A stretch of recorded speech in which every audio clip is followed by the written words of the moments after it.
Yes, so as you can imagine, to do an event once, that's like, okay. To do something that's repeated twice or three times, that's like good job. But to conceive an event which has 20 editions and you still have a full room and people still enjoy it, I think that's a true achievement, a big success, something we want to thank Susanna for. It's really a staple event for SVU New York. So thank you, Susanna. And I know it's not without stress, it's not without like issues. Nobody can probably imagine what's behind actually producing an event such as this one, where you have your programs, everything is lined up, all the PowerPoints work, everybody's here on time, there is some refreshments after, and like put all of this together. It's a lot of work, and probably without Susanna, like nobody would be able to pull this up. So congratulations, Susanna. Thank you. We are happy we have you. And here's a little present.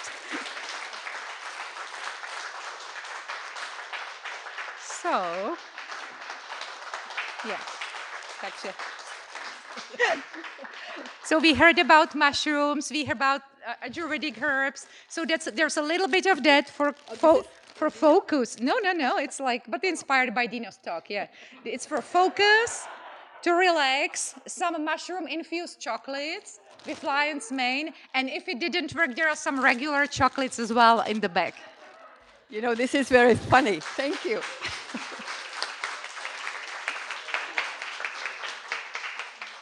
This is actually a fantastic gift because I am really stressed.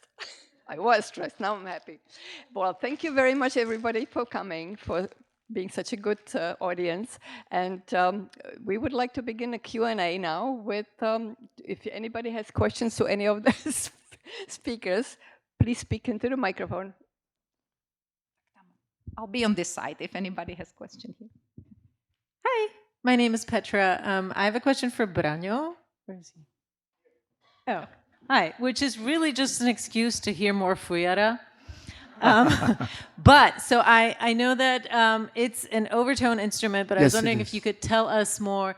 I have a miniature version that has no side holes, but if you could tell us more about how it's tuned and like what the holes do. And how many holes does it have? 3 holes. 3 holes. It's only 3 holes. It's as you mentioned, is overtone flute, and you use in one position you blow different pressure, embouchure. You know, so one position gives you, I don't know, 3, 4, 5 different notes because of the speed of the air, and then harmonics. So all that counts into it. Some holes don't produce, you know, it depends really on the position. Only few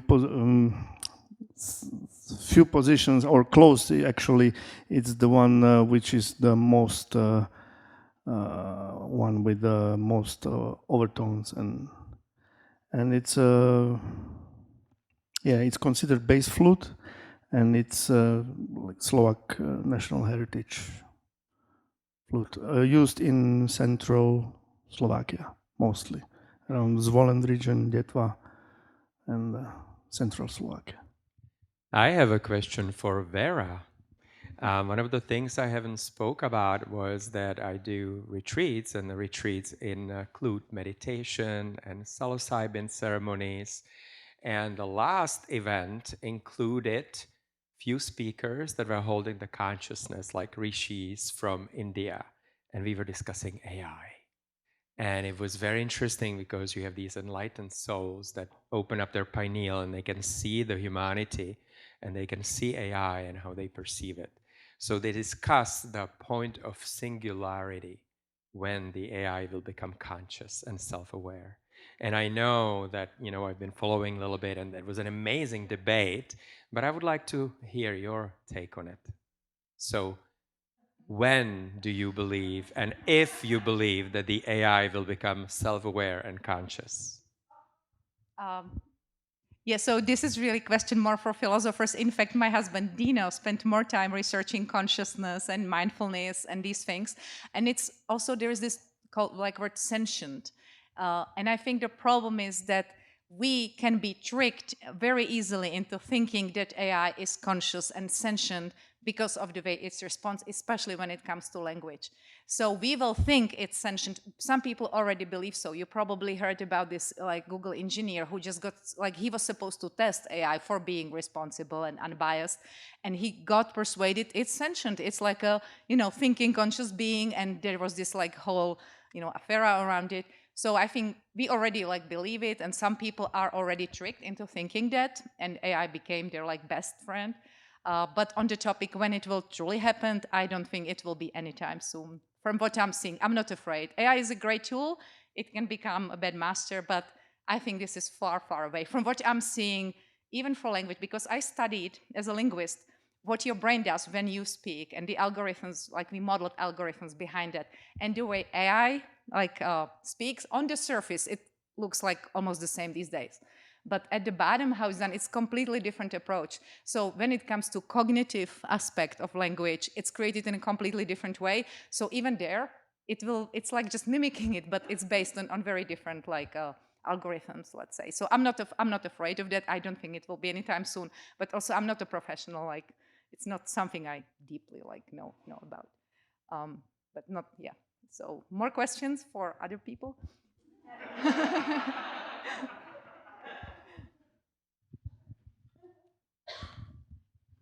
Hi, I might have a follow-up question actually, particularly because you're a linguist.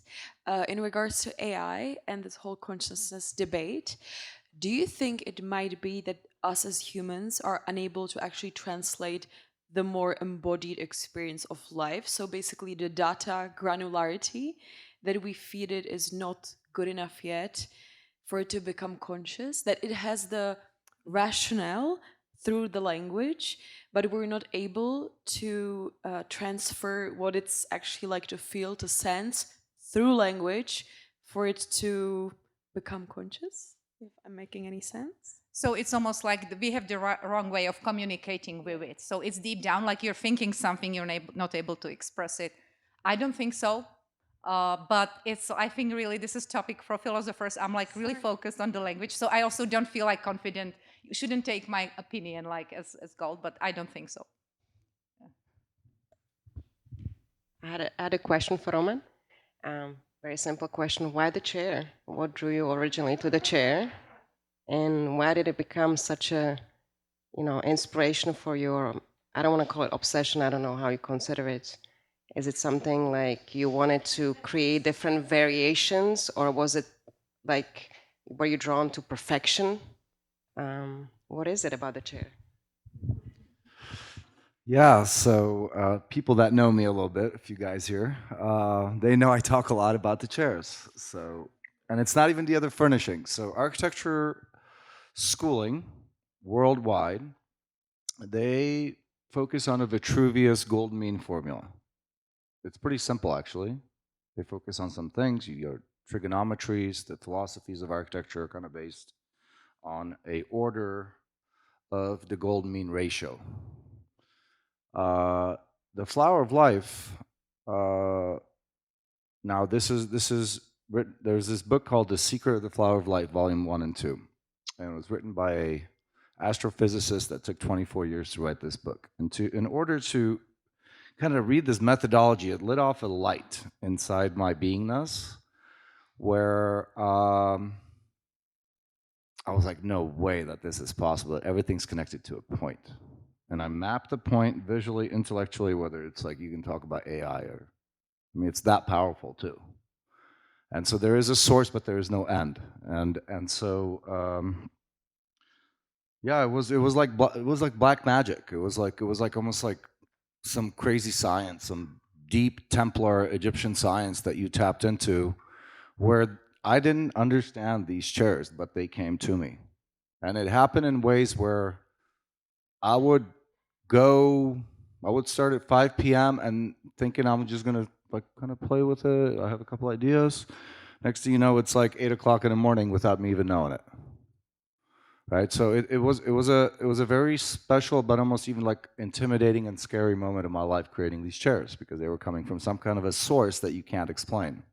And the best kind of ways that I can understand it would be like Tesla, maybe Nikolai Tesla, that nobody teaches about. They dirted him from knowledge. Now maybe the last 10 years you can get a little bit more about him. But yeah, he would say he would get like visions of instruments and machines, right? And so this is the type of thing that I was tapping into creating these chairs. And I all of a sudden realized, like, wow, what I thought was going to be like a 2-3 year journey ended up being probably like 15,000 hours worth of chairs, R&D and design development, right? So if I actually started talking about how I do all this stuff, and most of you would just drop. So yeah, so the chairs are special. And now I know why a lot of architects don't do chairs in their lifetimes.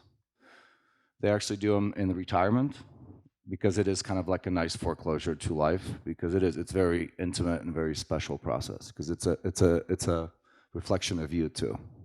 You know, so you learn a lot yourself about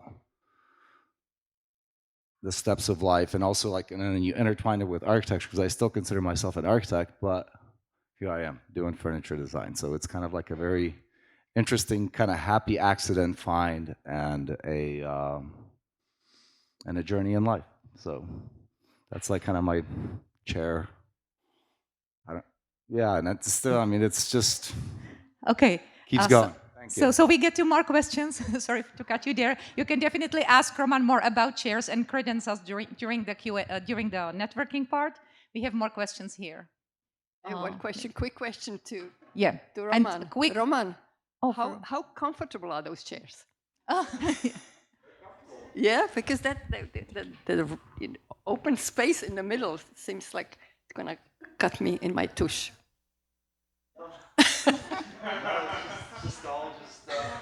Perception. They are more intimidating than they are. Like visually, they're more intimidating to sit on.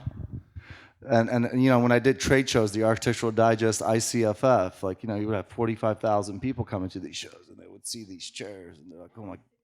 Of course, they sit on. They're like, oh my God, like I would not think I could sit on this, right? So it is like an intimidating instrument. It's a whole different idea of how to make chairs. It's a little bit. It's similar to how you make chairs, but different. Yeah, they're creatures. Okay, my question is for Dino. I was just wondering, how did you manage to measure the brains or the reactions of the mice? Did you like put a tiny little helmets on them and they were all running, or how did you actually do it?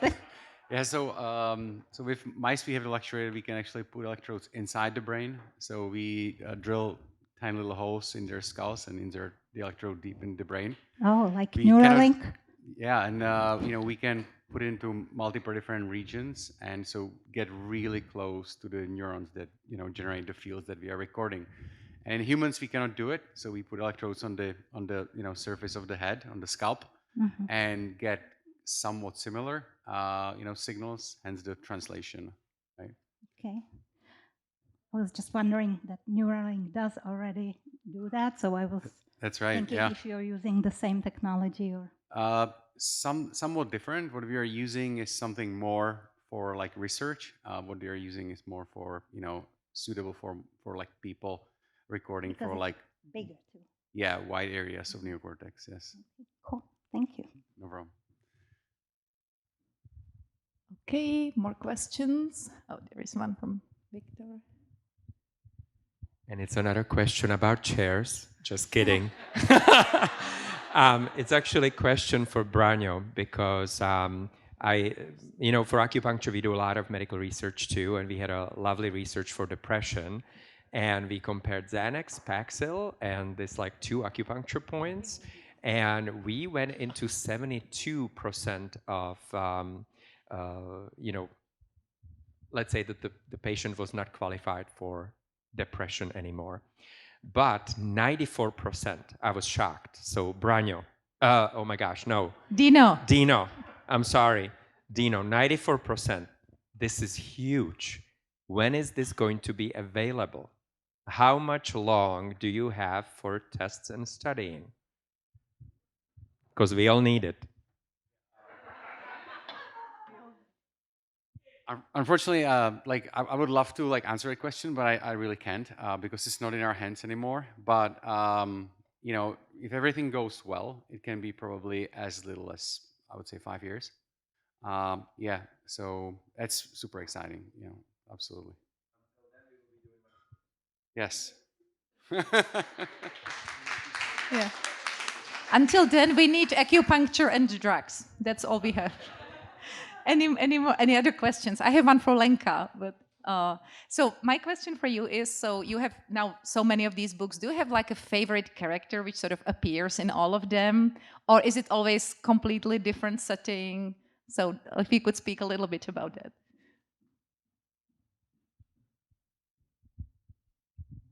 It's like asking if you have favorite child. No. I don't have like favorite character or favorite book, but always the book which will be closest to my heart is the first one, which because it's the one that everything started with, and it's the one that's why I decided to translate this book as well, so more people can enjoy the story. Thanks, that's nice, because I think the oldest child is usually not the most favorite one. It's usually the youngest one. At least that's my perception as the oldest child. But any other questions? I have a question for Victor. Hi, it's me, Vic. Hi.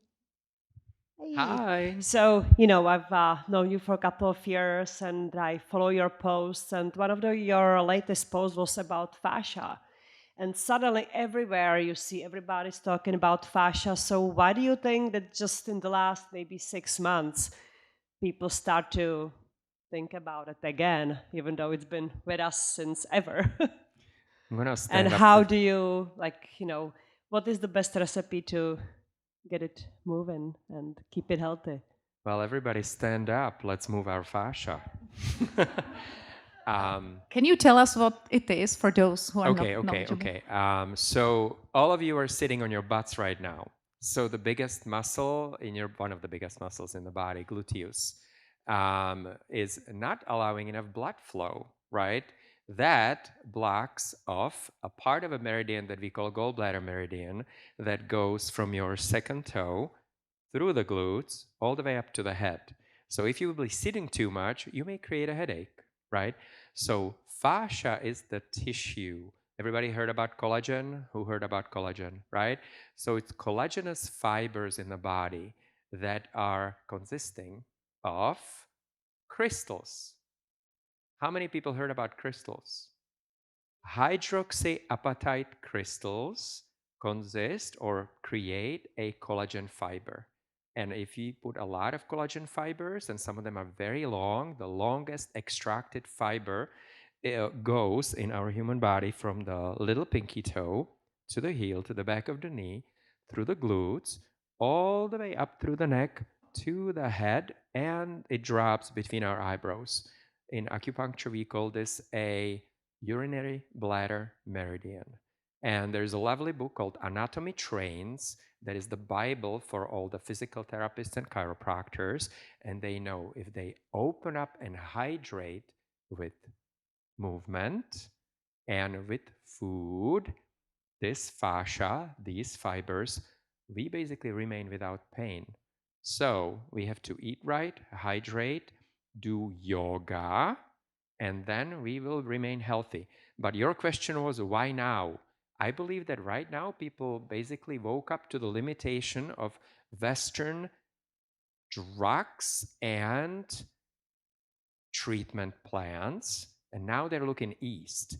They are looking at integrative therapies that include natural medicine and mushrooms and psilocybin, marijuana. Look at how many marijuana shops are in here right now, right? And marijuana, cannabis has been around forever. So I believe that humanity woke up to the new consciousness and look at a more holistic field. So, by the way, Eva was one of the owners of Energy, which was bringing tinctures that were helping different parts of the body and harmonizing meridians and organs. Roman created beautiful white cedar precious shelves in my clinic, by the way. So thank you and big applause for that. But there's a lot of consciousness that are like looking at the new way of living that is very harmonized. And I think the awareness of fascia and how it works in the body is just a part of it. Did I answer? All right. Yeah. And I think this was a great message for everybody to part with, some advice for our future lives. So thank you, Victor, for that. I think with that, unless there is any other pressing question, or from Zuzana, of course. So last one, you can get one more. No. Yes, hello. You said you including in your compositions folk motifs from Slovakia and Czech Republic and Moravia. Are you contemplating in including instruments also, folk instruments such as fujara? It's a very nice question. I haven't enough contemplated this. I have contemplated other factors like the voice, but I think in the New York, there's not many Czech people here, not many Czech musicians that play traditional music, so I forgot that it's even possibility. So it was beautiful to hear the fujara. Maybe that would be nice. There's the timbal. Timbal is also very nice. So yeah, that's a great question to think about. And before you go, do you have any performance coming up? We're playing with this new Balkan project. So more Macedonian brass music. I forget the date, but it's at the end of May at Barbès. Oh, if you know Barbès in Brooklyn, it'll be on calendar under Benji. Yeah, Benji's band. That's the trumpet player. Okay, we're going to post it. We have a Facebook page, and we post it on Facebook, so let me know. Perfect, thank you.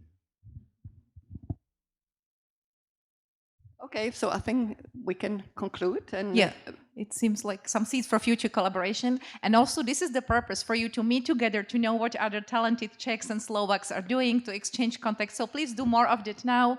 In the informal networking session, there is some wine and some food, so enjoy that. And thank you for coming. Thank you for celebrating with us our 20th anniversary. Okay, applause to Zuzana once more.